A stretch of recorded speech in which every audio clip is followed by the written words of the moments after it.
ಇನ್ನು ವಿಪಕ್ಷಗಳ ಹೋರಾಟಕ್ಕೆ ಸಚಿವ ಕೆಎನ್ ರಾಜಣ್ಣ ಕೂಡ ಕಿಡಿಕಾರಿದ್ರು. ಬಿಜೆಪಿಗೆ ಅಧಿವೇಶನ ನಡೆಯುವ ಆಸಕ್ತಿನೇ ಇಲ್ಲ.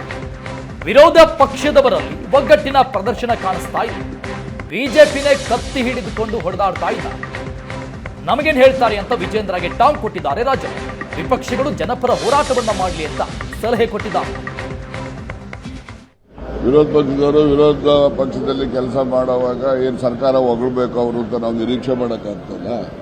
ಅವರು ವಿರೋಧ ಪಕ್ಷದವರು ಜನರ ಭಾವನೆಗಳಿಗೆ ಕೆರಳಿಸುವಂಥದ್ದು, ಹಿಂದುತ್ವದ ಬಗ್ಗೆ ಅವರು ಹೋರಾಟ ಮಾಡ್ತಕ್ಕಂಥದ್ದು ಇವೆಲ್ಲ ಸಮಾಜಕ್ಕೆ ಒಳಿತಲ್ಲ. ಬಡಿಗೆ ತಗೊಂಡು ಯಾರು ಹೊಡೆದಾಡ್ತಾವ್ರೆ ಅಂದರೆ ಬಡಿಗೆಗೆ ತಗೊಂಡಲ್ಲ, ಅವರು ಕತ್ತಿ ತಗೊಂಡು ಹೊಡೆದಾಡ್ತಾರೆ ಇವತ್ತು ನಾಳೆ. ಸ್ವಲ್ಪ ನೋಡ್ತಾ ಇದ್ರು.